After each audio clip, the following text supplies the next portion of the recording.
trying again after a reboot here. So let me go ahead and get connected again to my Flex audio device error. Audio device error. Nice. See what that's all about.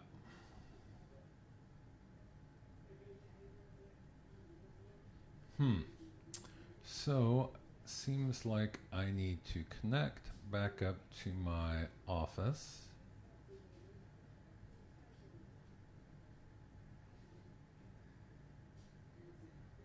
Right. Okay, now let's try AirPlay. Okay, good. Let's see if we get sound out.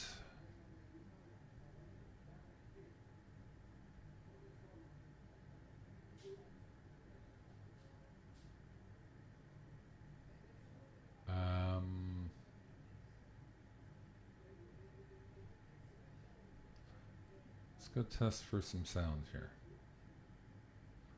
There should be some sound coming out.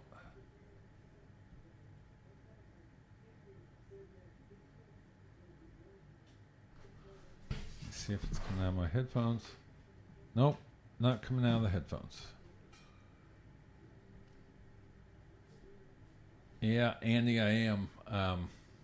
I've got all day off. I'm gonna keep at this to try to figure out as much as I can. Not couple things. One is streaming, right? Had some issues with that earlier, it looked like.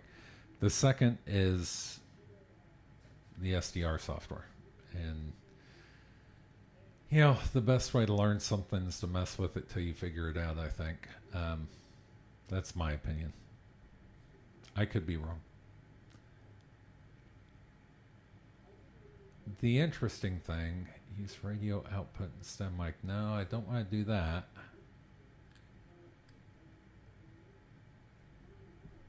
Let me see if I need to turn up my deal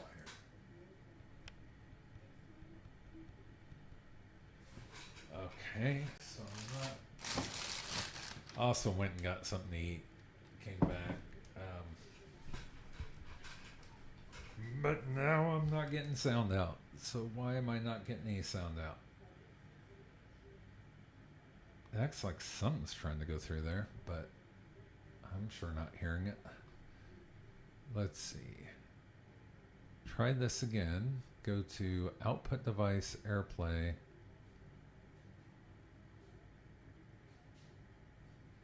That's correct. That's correct. I don't want to use...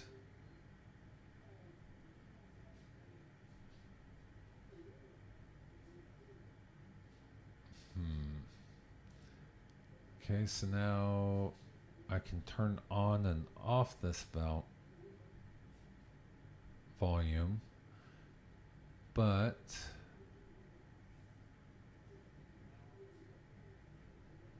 that's dangerous. I could have blasted some eardrums there. Why am I not hearing... Hopefully I'm not playing this to another speaker in the house somewhere, which is entirely possible. Now I am on Office. That's what this room is called. And then I should be able to come here and switch this back to AirPlay. So for right now, let me just test something. Okay, I am hearing audio there in my headphones. So now AirPlay. There we go. Let me turn this down, sorry.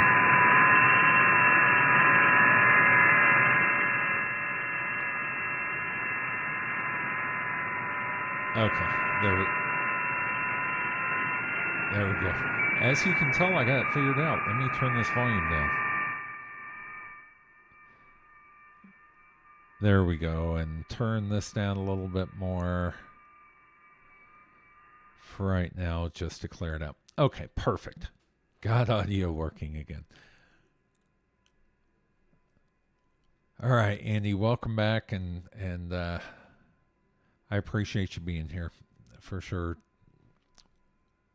Okay, so what was I going to do? So profiles. I don't quite get profiles. I covered that earlier.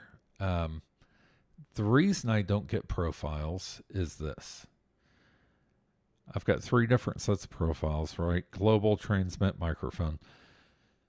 I don't get, um, to me, a profile has settings, and settings are adjustable. So, how do I adjust the settings in the profiles? If I go into global, I can create a new profile or I can tell it to use a profile, right? I'm using this profile now, but I don't know what's in those profiles. I can't like right mouse click and tell it to open or edit the profile or anything like that. I can just tell it to use a profile. So, how do I know what this SO2R default profile is, how it's different than the iOS default or the macOS default or any other profile I set up? Same thing goes with microphone profiles. How do I know? I mean, is it just these settings down here? And when you adjust them, you can come back and say save the profile somehow? Or as you make changes, I guess you can click save there.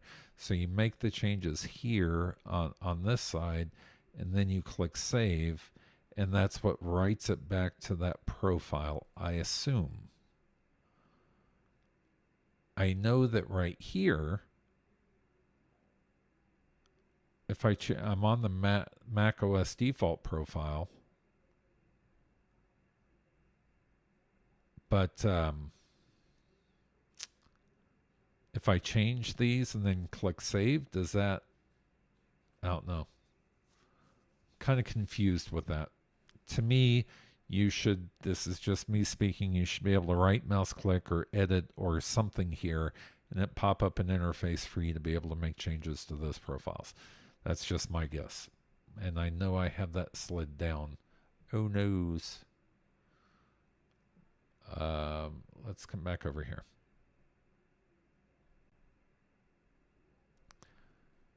If I wanted to change something, I should be able to select it, right mouse click, maybe edit button or something to allow me to make changes to that profile. But I'll get off of profiles. I just don't understand right now what you're supposed to do with them or how you're supposed to modify them. Okay, so multiflex. Multiflex is cool. Has push to talk, is available, and this Mac. Okay. Set local push to talk.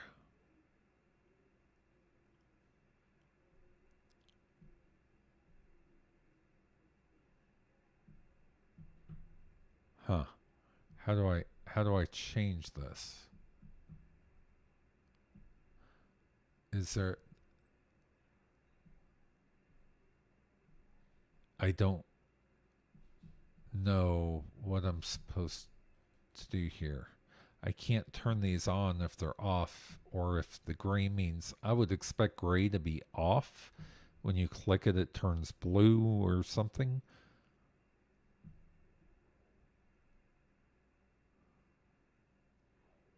I don't know there. Again, I'm not nitpicking. I'm just, these are things that I would think as a developer that you would want to have in place. We already covered these TX band settings. I mean to have that turned on. So certain bands have certain restrictions and power, and you can set those in here. Let's see.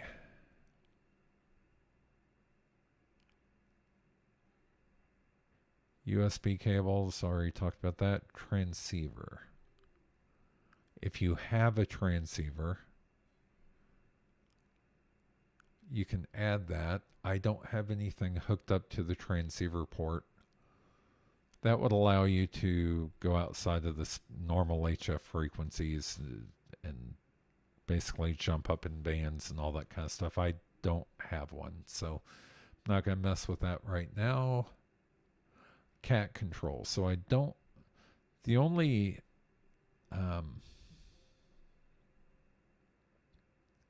I don't have anything that has a cat control, but you can enable the cat control at startup and then assign different ports for cat control. The only thing I have that would use cat control is the logging software I use, which is MacLogger DX. You can set it up to hit, um, you know, this. I can enable this and then let that software control the radio through this software. I believe that's how it works. I could be entirely wrong, but that's my understanding. Let's see. We've gone through, we haven't gone through this stuff. We'll come back to that.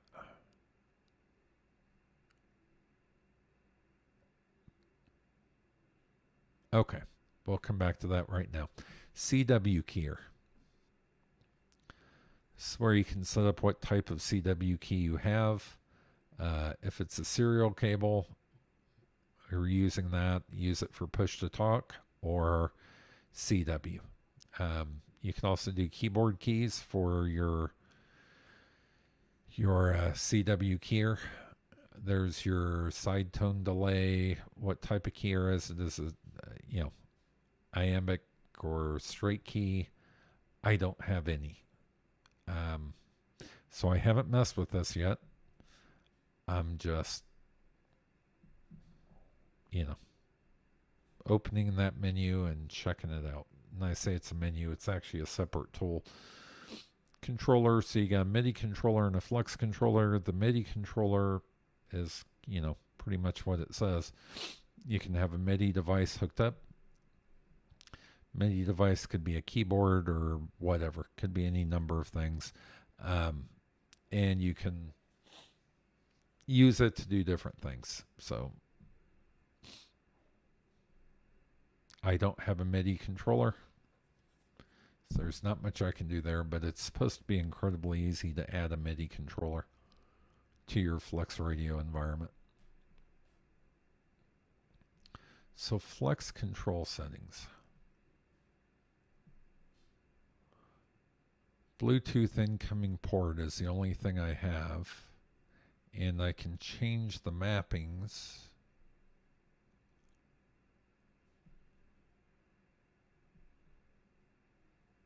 But because I don't even have a Bluetooth device that I'm even aware of that's connected to this, I can't tell you what it does or what it's used for. I know evidently you can connect multiple devices and set up different codes, different mappings to those devices. I don't know. There's so much about this, I simply do not know. This is why I'm playing around. Okay, network statistics. This is pretty good information. So tells you if you're getting errors, what the error percentage rate is. These are the different parts of the radio and the packets that are coming across. DAX is turned off, so therefore nothing is going across DAX. Radio bytes, so here's the bytes going in and out of the radio. The internet RTT. I don't know what internet RTT is.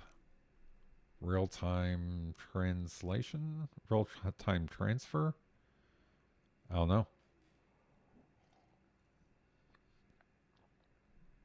Then the radio. What's my latency on the radio? Radio, I guess that's real-time transmission, real-time transfer, whatever. So, all right. So those network stats, I guess, can be really helpful if you had a problem and you were on the call with those guys in Austin, Texas, being Flex Radio. So, this is band plan stuff. Can I change it? What if I'm not in the US? Because I think over in Europe, is it 40 that you guys only get 7 to 7.2?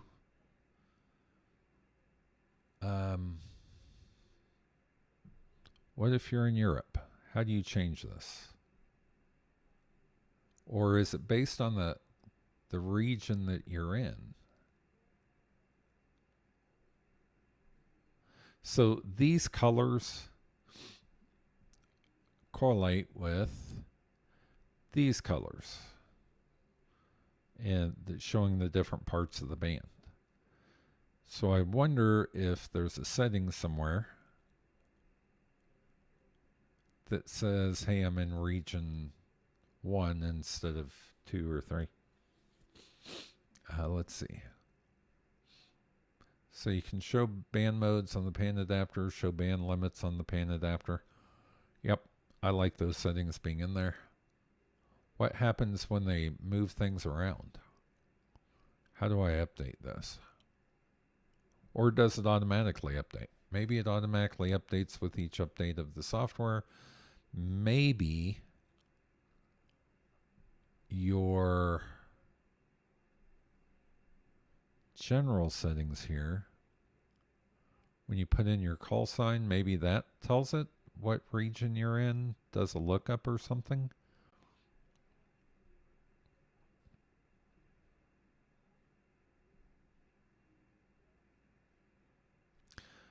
Maybe that's what these TURF files, it knows I'm in the US. What if I move to Europe?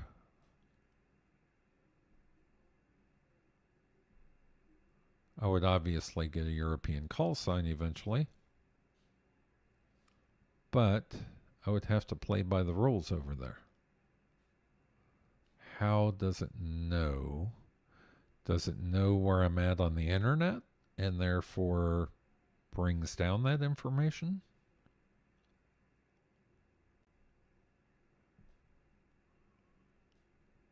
Right? It could figure out based on my IP address, I suppose, where I'm coming from.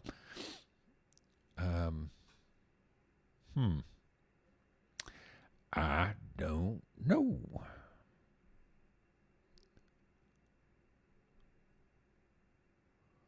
Is there somewhere in here SmartSDR preferences?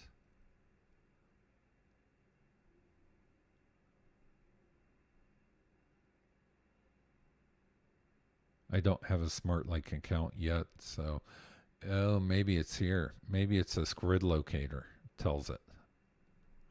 Oh, or it could be this. What IR? Okay, so if I change this,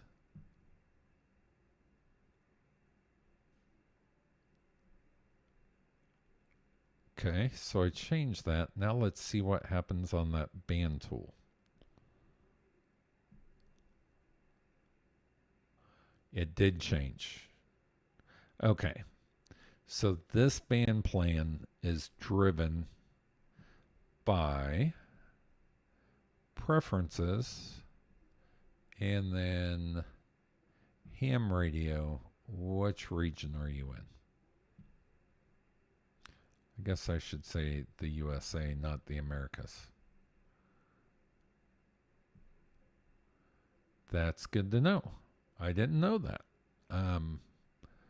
Okay, so anyone who just came in, what I just discovered was, where was it? Band plans here are impacted or are driven based on what you have set up in SmartSDR profiles, or preferences, I'm sorry.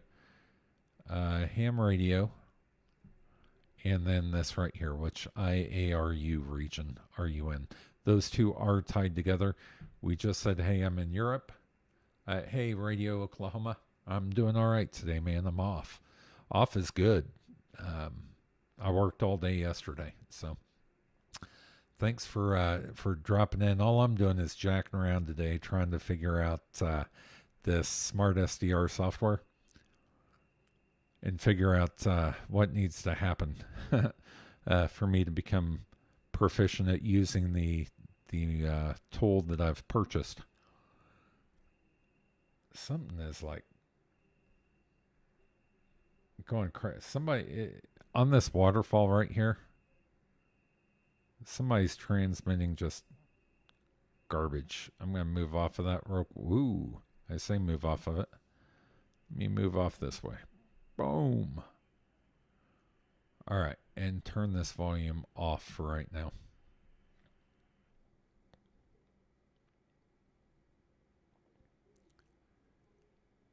Yeah, I'm a Mac guy, man. Um, for me, just hanging out doing something, Mac is far more enjoyable than Windows. But a lot of that too has to do with the fact that I work in IT and have for 30 years. And man, last thing I want to do when I'm not working is get on a Windows based computer because that's what I use all day, every day at work. And even through the weekend, I worked all day yesterday. Um, but today I'm celebrating Indigenous People Day by shooting some radio waves across the universe. Actually, I'm celebrating it by trying to figure out how to use Smart SDR for Mac for my Flex Radio 6400. Let's see. We did network stacks, stats, band plan. Okay, so let's check out call lookup.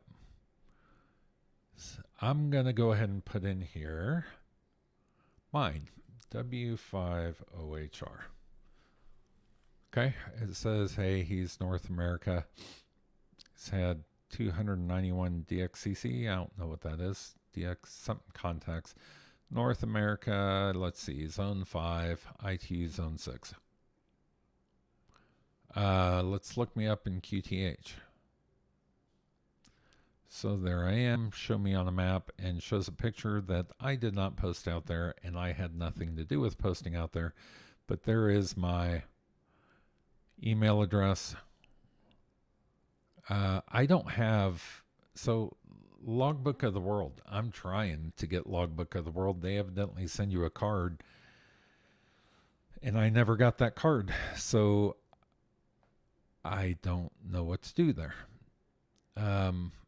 There's my UTC offset, so on and so forth. Okay, so now let's look up on QRZ. Oops. Let's do a QRZ lookup. How about that? So there's my address, when I was born, all that good stuff. I can show me on a map. License code, HVIE. I don't know what that is. I think E on the end is extra. Our class. Something is going crazy somewhere in my house. I don't know what it is. But anyway, license class is extra. When I explained that to my daughter, she said, well, that's about right. You're extra. So, let's see. So there's call sign lookup. I don't use that, to be honest. I showed you how logging works earlier if you're around. It's in the first video. Basically, all I do is use the quick logs that are within the software. They pop up after, oh, that's the wrong thing.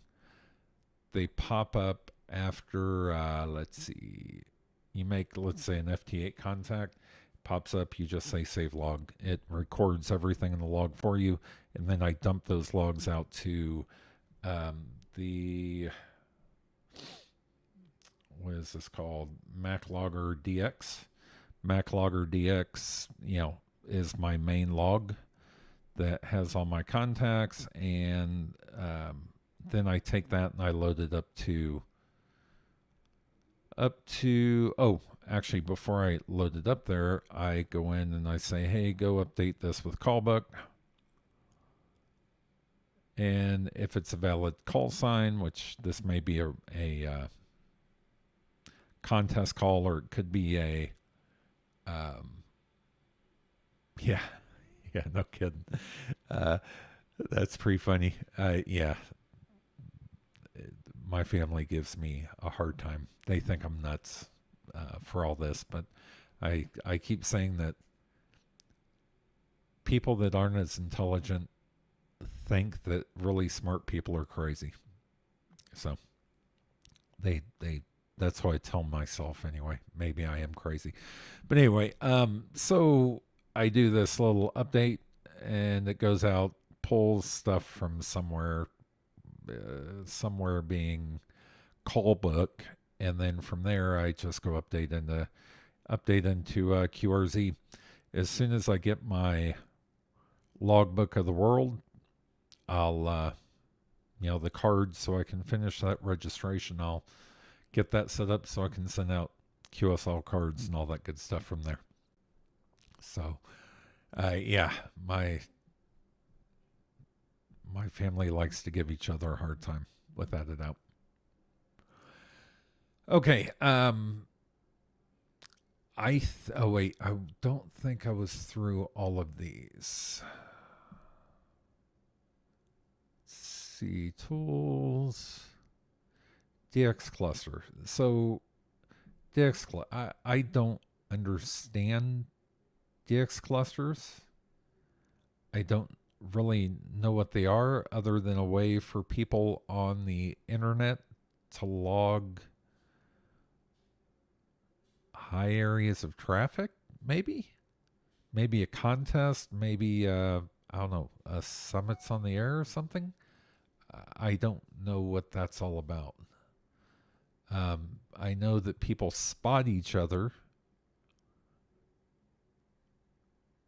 and I'm just not for sure. I need to go do some more digging on that. I was in the hobby 10 years ago, and 11 years ago actually, and then got out of it, got busy with work and all that fun stuff. So this is kind of a cool feature with the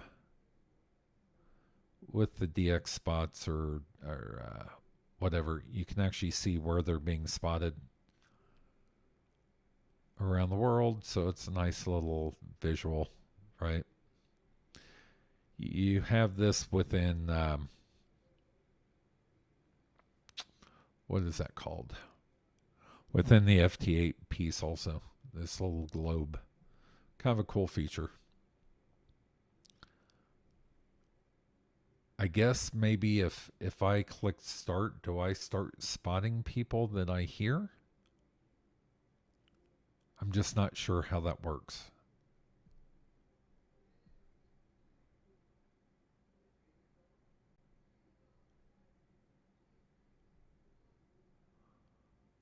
So you can have all, so reverse beacon network, I can see that for sure.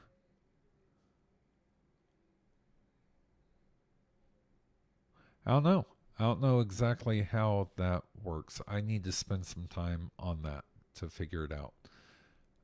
That's the kind of stuff that I'm really interested in, is seeing how propagation's working currently and all that fun stuff. The scientific side of this hobby is pretty cool to me. Okay, so let's go back. Tools, PSK Reporter. I know what PSK Reporter is. Um, so that is, let's see, find this person.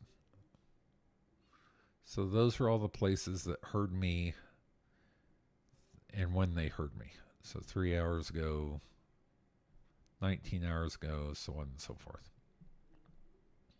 All of it on FT8, I'm sure. So map it. Let's see. I can show up to, I think, 100. So if you enter your settings, preferences, location be marked on the map. Okay. Well, so this is everywhere that heard me on let's see, what is that antenna, the vertical that I built, which is doing pretty well, I think. Could it be better? Sure. But I'm being heard and making contacts halfway around the world. I'm getting further around the world than not, right? Man, I make a bunch of contacts in Canada all the time on FT8. Okay, so that is that PSK reporter. You can look up yourself or look up others uh, from right within the app, which is kind of a cool thing. Okay, logbook I already showed. FT8 is just working FT8, right? So you've got the same type tools that,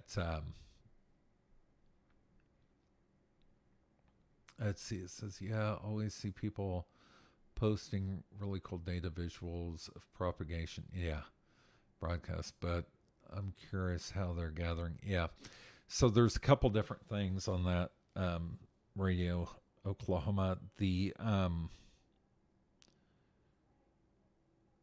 I think they're using reverse beacon networks data from that. I think that they're using PSK reporter data from that, but I also think that there's you may see it occasionally. And I'll show you. Hopefully, we see one come across here. But occasionally on waterfalls, especially, you'll see this thing that looks like I don't know. It spans far across many frequencies, and you'll see it come flying through the waterfall pretty quickly. My understanding of what that is the some I don't know if it's government, I don't know if it's school, I don't know what it is exactly, but obviously they're approved through the Federal Communications FCC, and who knows who maybe it's United Nations or whoever that they're approved through, but they send this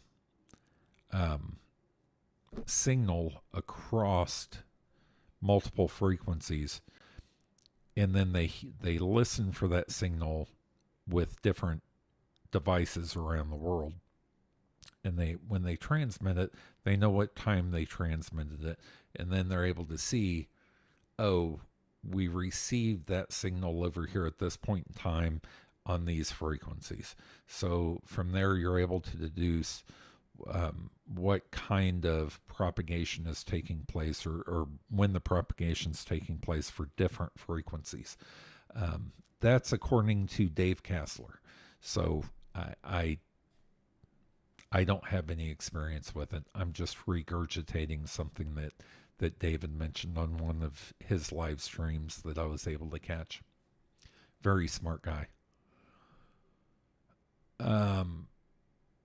I'm going to go to antenna 2 here also to see if I can reduce this noise floor any before I try to take some. I'm going to play Callum, right? I'm going to go out there and give out what frequency I'm on and see if I can make some contacts with anybody. Not that there's a ton of people watching like Callum has or anything, but I do want to try. What am I trying to do here? Well, first things first, I should probably get down into the right part of the band to do this.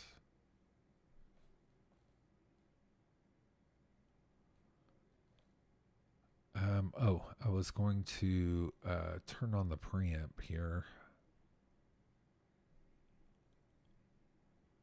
Kick this bad boy up so we can see something.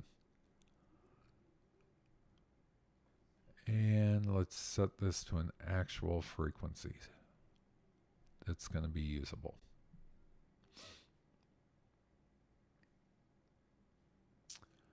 $14.059. Let's make sure that we are in fact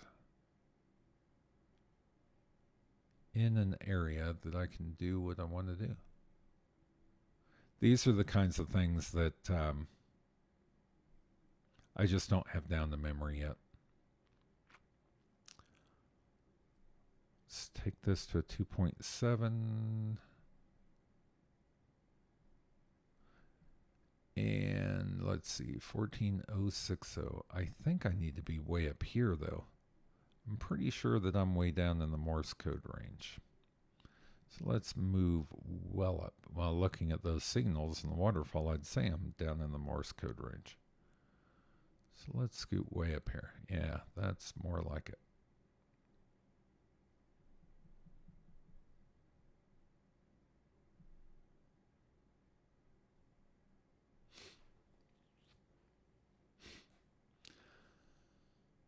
That should be good. All right, now to figure out how to transmit again. This is where SDR is a little more complicated. I'm going to, how do I want to do this? Probably best for me to put the headphones on and change the output up here off of,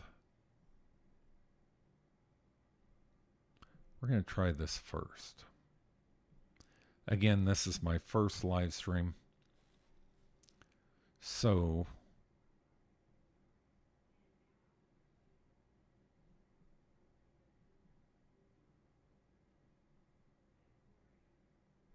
I don't know if you saw that.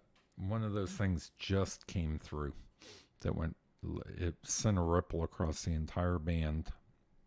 And it was this line right here that just went through. I think that that is what he was talking about. Yeah, 2 meters. I don't even have a 2 meter radio plugged up to power or antenna right now. Unfortunately, I rebuilt that antenna that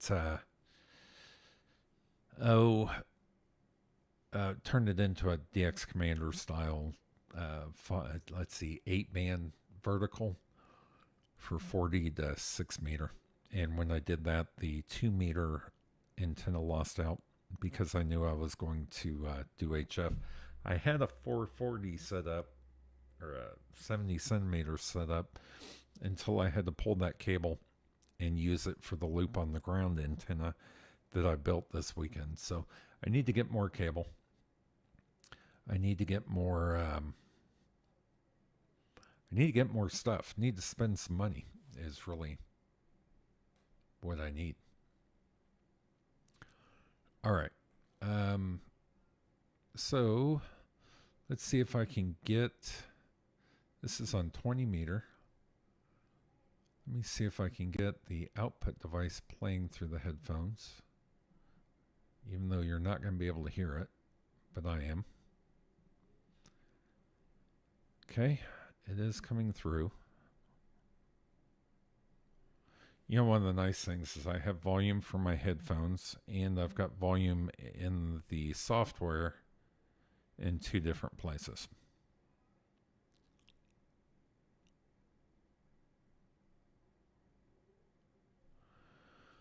Okay, now we got to figure out how to get this to actually transmit again.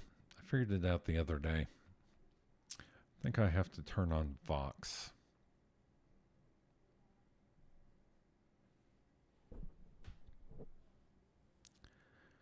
CQ, CQ, CQ. Nope. That's not it.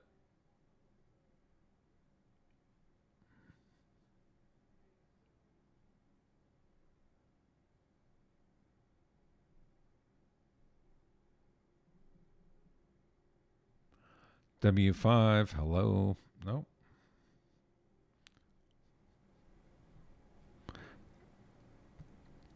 W5, no. W. Well, I cannot figure out how to get this to transmit again.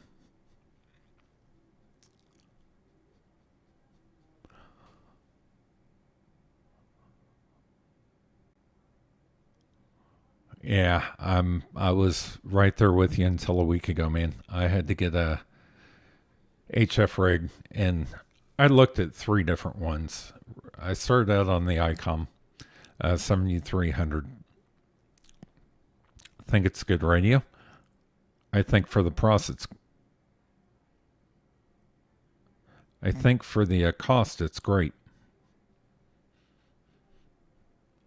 I think somebody just tried to call me.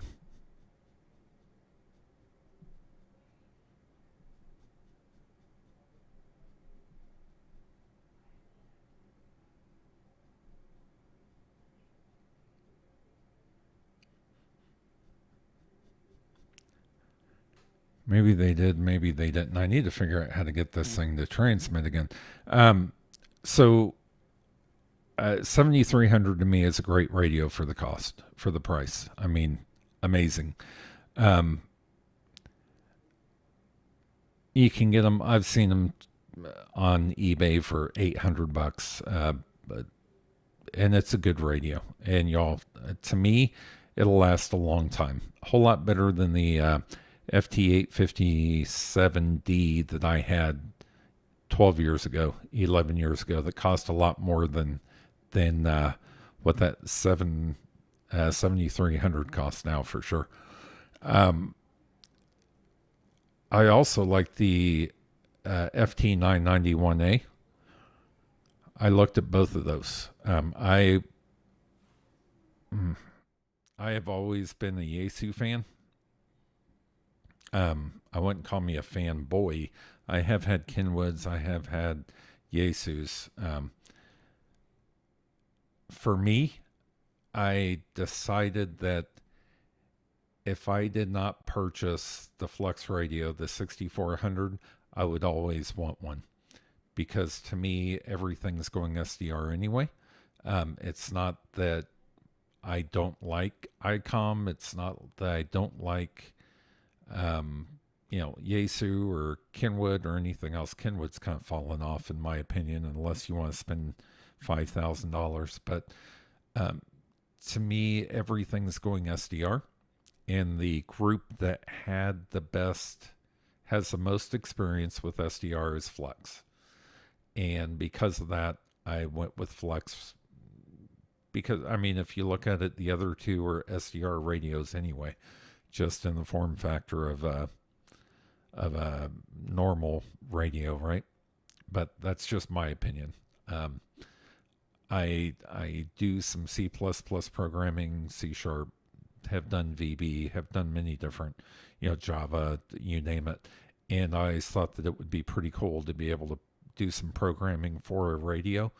Um, the Flex has open APIs that you can get into and go crazy with. So to me, it just made sense.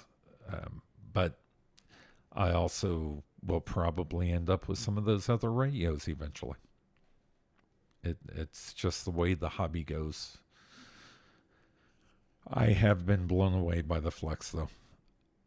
Okay, so I need to figure out how to get back to this and figure out how to transmit. Why can't I transmit via Vox? Is there a magic button somewhere?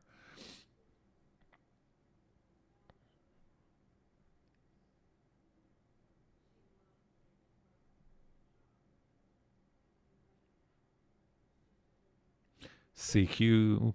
Hey, there we go. CQ, CQ, CQ, W5, OHR, CQ, CQ.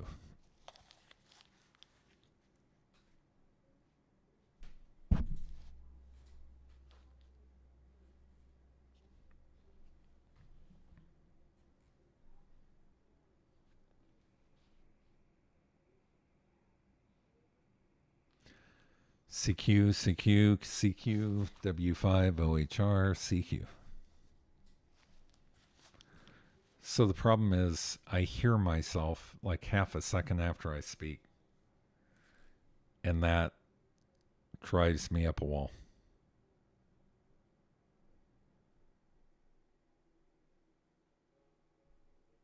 I'm at 14.174.5, 14174.5.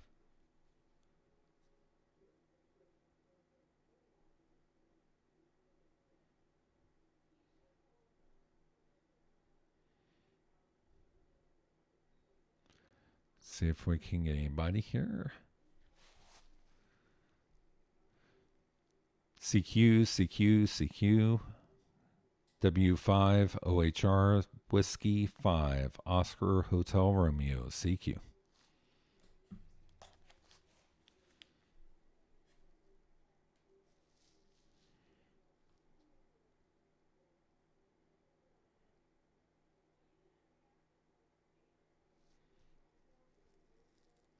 This is my experience with ham radio.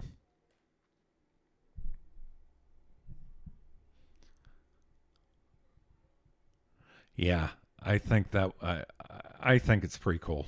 To me, programming is an art form. It's a very creative thing, and when you can, to me, your you know creative side to me is the most fascinating side.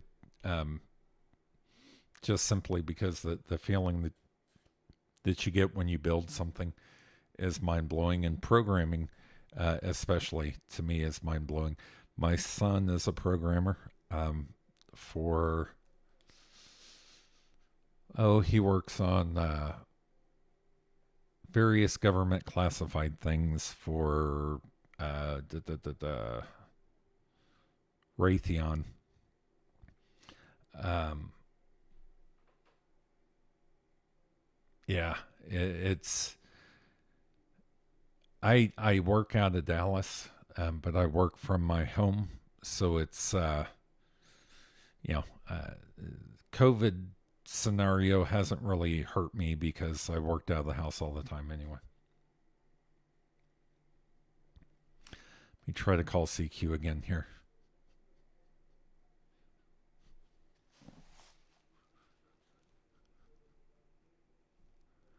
CQ, CQ, CQ, W5, OHR, that's Whiskey 5, Oscar, Hotel Romeo, CQ.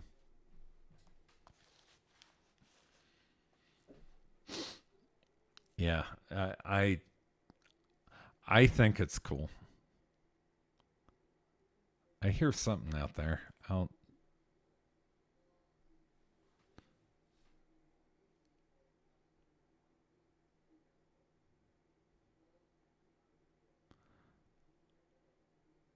I can't quite pull them out.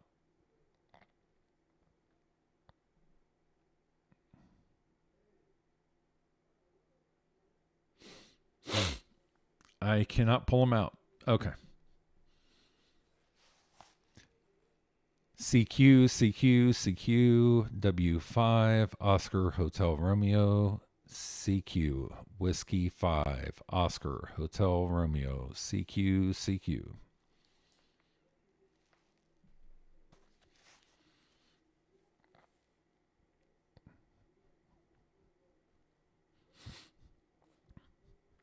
But yeah, I was saying this is my experience with ham radio.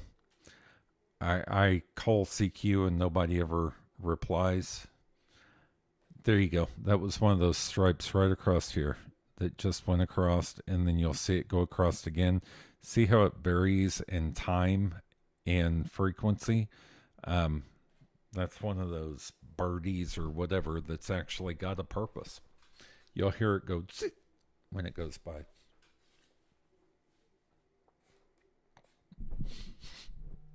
Yeah, I just got back into amateur radio. I think I decided to in February,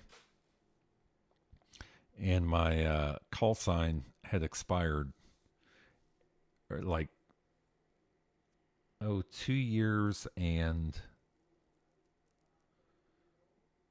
I think 2 years and 2 days before I decided to get back into amateur radio. So I had to go take a test again to get back in. Luckily, Midwest City had a testing session. I don't know, it was maybe 2 weeks after I decided to get back in. And so I brushed up on the technician license test, took it, and then jumped, because I passed the technician test, I could go back up, get my extra and all that good stuff. But call sign changed, and then I registered for this call sign when I started the Oklahoma Ham Radio YouTube channel. Gonna try again here.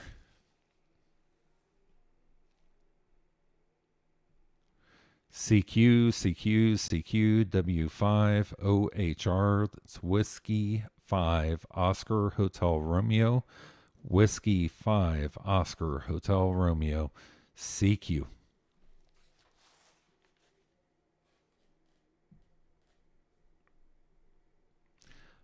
All right, so the other thing I'm going to do is go change my equalizer a little bit. I've got quite the low voice, so I'm going to try to bump that up into something not quite so low for people. Maybe I can get out a little better.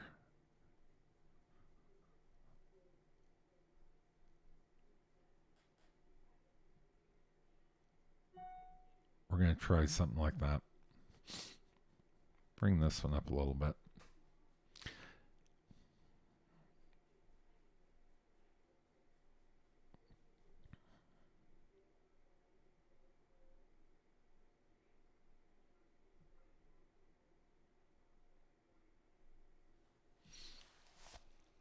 CQ, CQ, CQ, Whiskey 5, Oscar Hotel Romeo, CQ, Whiskey 5, Oscar Hotel Romeo.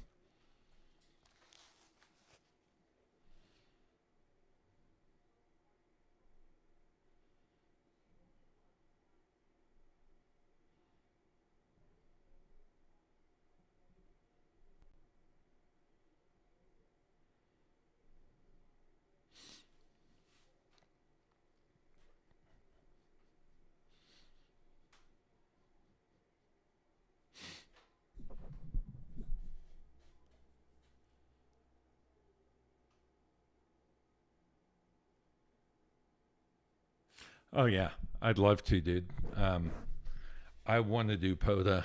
Uh, I'd love to do soda. It's just, um, soda would be cool around. I would think maybe around Mount Scott or around, was that Sulphur area or something like that. Um, I would love to do that. I don't have a radio for that yet.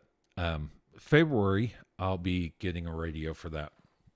But right now, the only thing I really have is a Flex. Um, but no, I'm definitely up for that. POTA, bringing a Flex out for POTA would be no big deal at all. Um, now bringing now I could use the tablet to connect to the Flex and just run it off a 12-volt battery. But yeah, no, we should definitely do that. Um, I just, we just got to get past this 2020 crazy. I can't wait to get past the 2020 crazy. It's, uh, could a year have stunk more than 2020? I'm, I'm just saying.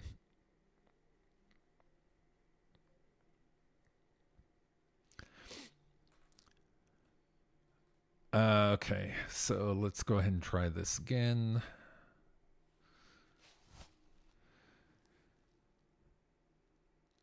CQ, CQ, CQ, W5, OHR, Whiskey 5, Oscar, Hotel Romeo, calling CQ.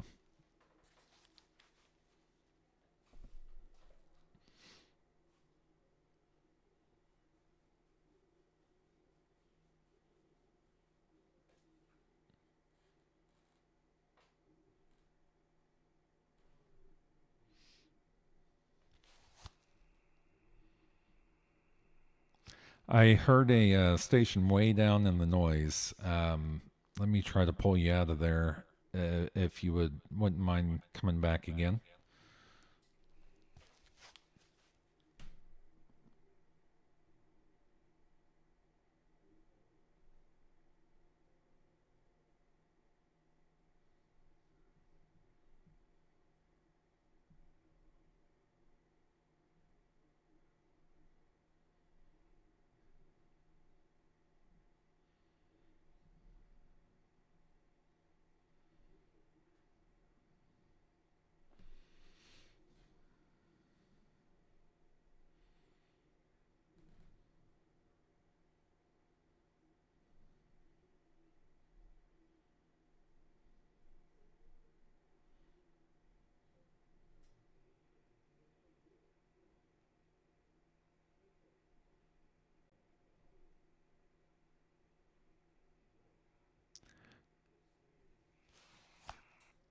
CQ, CQ, CQ, W5, OHR, Whiskey 5, Oscar Hotel Romeo.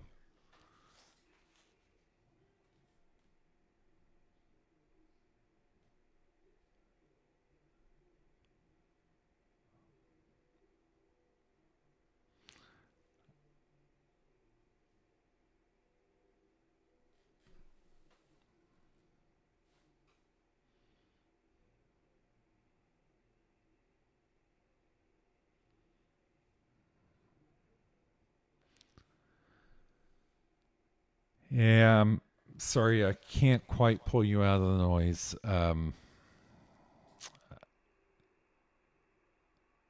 CQ, CQ, CQ, Whiskey 5, Oscar Hotel Romeo, CQ.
Yeah, I've tried two different antennas and just can't get you pulled out of the noise there. So I appreciate you trying to come back to me.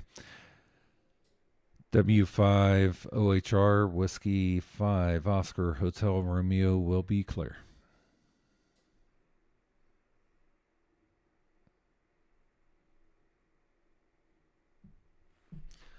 Well, I tried. Um,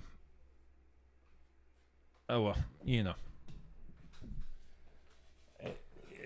what can you do? You can always, here's what you can do.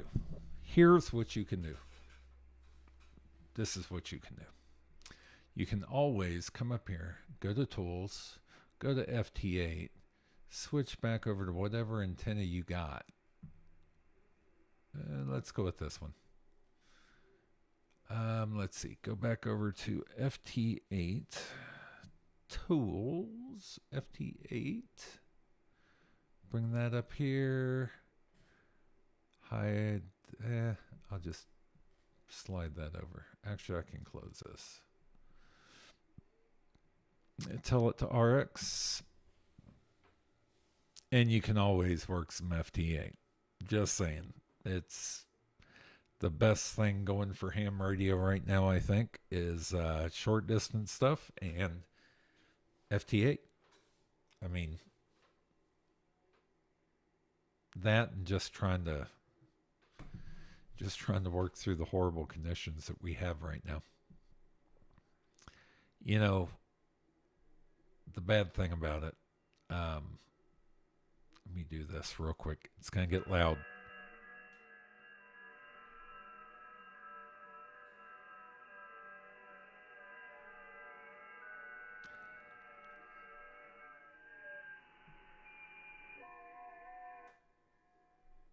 Okay, sorry about that. You know, I've only ever. There we go. Let me do this. I've actually got two microphones here, and I'm going to try to do some stereo, evidently.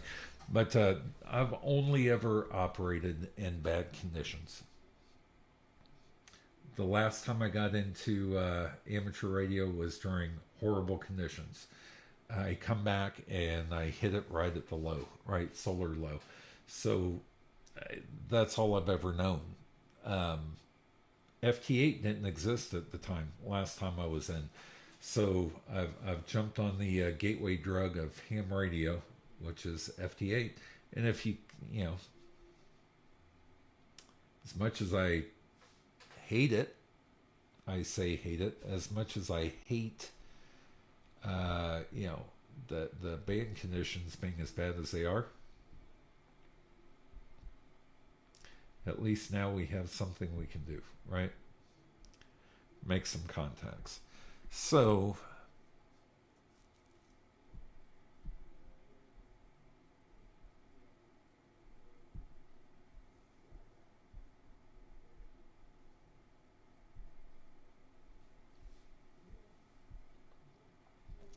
bear with me 1 second here. I had 3 FT8 windows open. I was going ridiculous with it. Okay.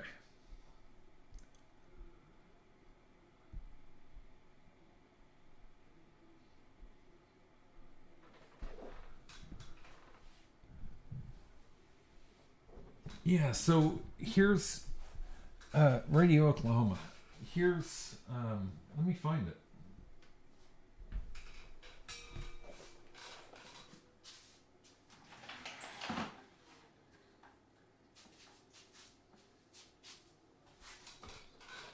So on my channel, I talk about this FT8 phaser. I don't know if you've watched either of those videos, let me know. But it's a FT8 phaser.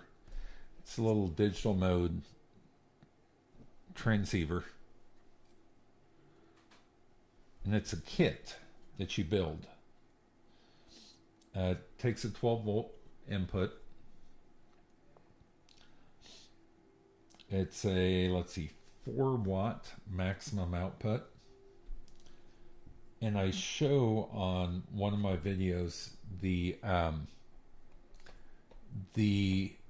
results that I get off of this. Now you buy it for each frequency. You buy it for 40, 20, 30, whatever. It's from midnightdesignsolutions.com. This is in the case. That does not come with it by just buying the kit. The kit itself, though, is not that hard to put together.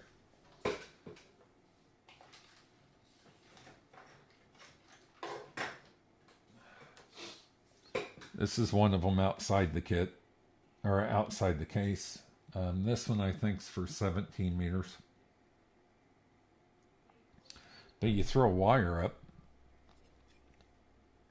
a little dipole, and you can, I made contacts in Canada. Alaska. Got up to Alaska, made a contact. South to, I want to say Brazil, and I made it to France, or it wasn't Italy. I want to say it was France on 4 watts on the 20 meter version that I built. And I zoomed through it, but man, follow the instructions. So how much are the kits? I want to say roughly $50 for the radio. I think for the entire enclosure and everything, you're looking at about $100. Yeah, so 4 watts. That blew me away that I was able to get that distance. Now, of course, for me, the more challenging thing is hitting other stations in Oklahoma, or hitting other stations in, Texas, or, in fact, let me pull this up. I find it funny that I can hit stations on the East Coast and West Coast all day long, constantly, but I can't hit somebody in Oklahoma or Kansas or Nebraska, Iowa, all that. So let's see. I'm going to go to my QRZ page.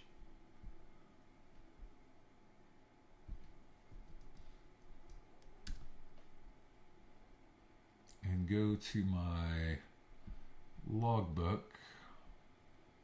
And then I'll move this over after I get it pulled up. Where do you do the awards?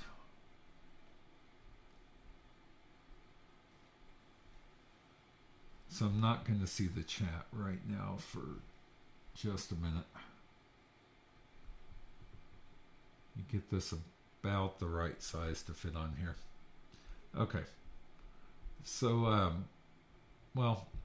so work continents. I've worked all of these continents, right? Haven't worked Africa yet. Now, mind you, this is about a week of using FT8 on. This is 100 watts, but really it didn't matter. I hit here. I think it was Brazil, Alaska, and maybe Germany, or may have been France. But there's a lot of stations in that little triangle. And you're in Oklahoma City, where I'm at. So I mean, take that for what it's worth.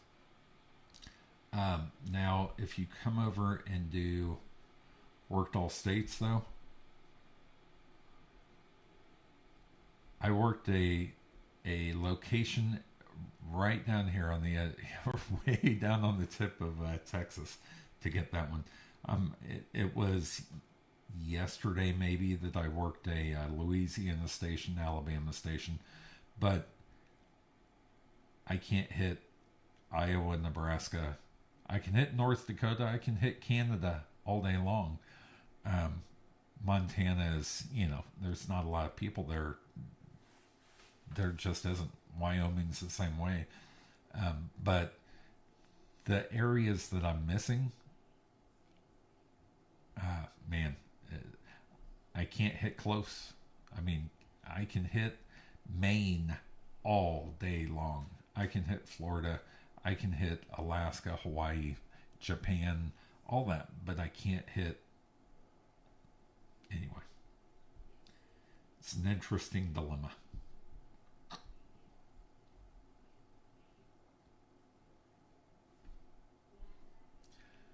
Let me get pulled back over here where I can see.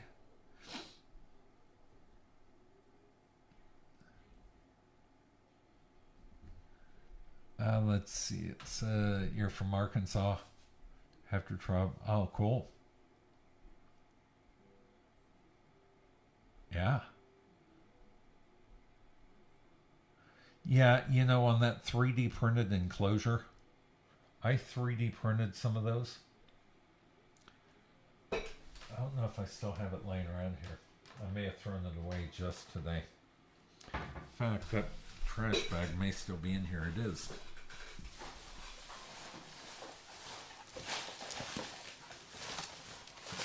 I'm digging through the trash on YouTube. I threw it in the big trash, which means it's already out to the curb. So the problem that I had on that 3D printed enclosure is the top and the bottom slide together, right? So you've got a round bottom and a round top, and there's grooves to slide it together. But then you have, and those two fit well. Then you have a front piece and a back piece. When you try to snap that front piece and back piece in together, I could never get them to print well enough that they would stick, right? So they keep falling out. So what I ended up doing was taking some acetone. I print in ABS. So I took some acetone around the edge and stuck that piece, the front onto one side and the back onto the other. And then I was able to slide it together. But after using it for about a week or so, picking it up, moving, all that kind of stuff, those two, where the top and the bottom, the sides that slide together, it cracked. And I was like, at that point, I was like, you know what? They sell a case for it. The cool thing about this case is you've got a spot for the buttons on the front that allows you to switch between FT8 and another frequency.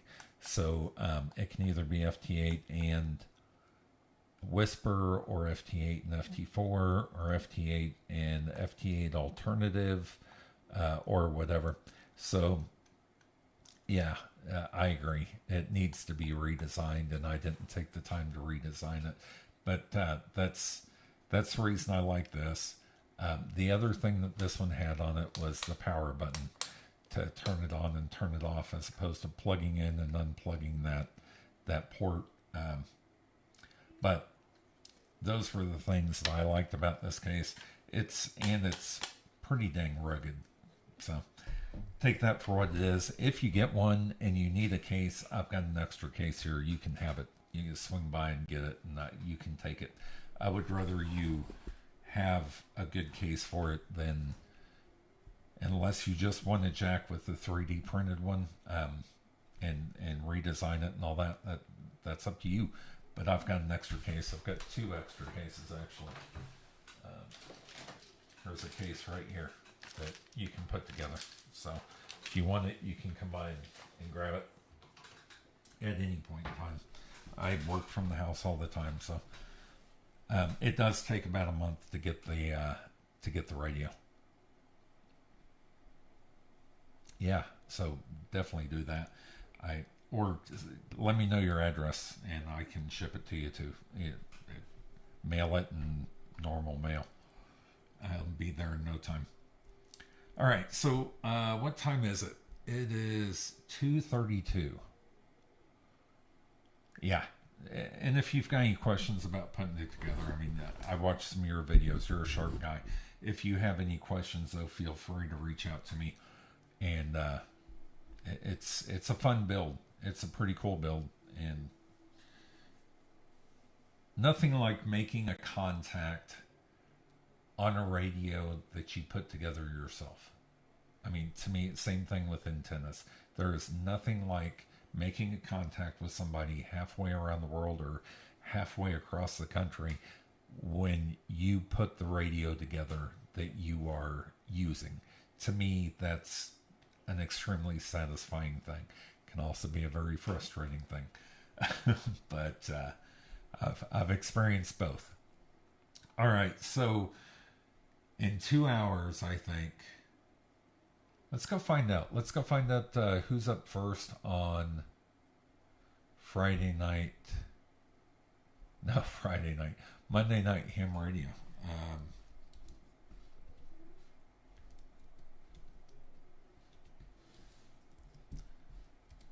YouTube, let's see. Looks like Jason's on just about 5 o'clock. I would, there should be a comment somewhere from someone with the, see, 6:15, 8 p.m. Oh, Ham Trivia Friday night. If you haven't gone watch that, that's awesome. 5:35, 5:55. Looks like Jason's up first tonight.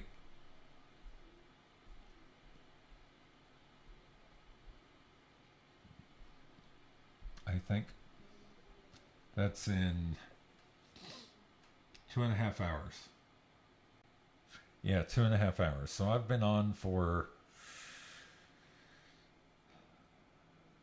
about 4 hours going through this, and I feel like I'm just rambling at this point. But yeah, let me get back over to the live stream. And I also wanted to get my live stream set up. I had time to do it today. I had it, had time to do it, had the motivation to do it, and was eager to get out there and do some live streams. So, and I figured Monday was as good of a day as any to get things going. So, Jason's up at 4:55 today Central Time. Go check him out.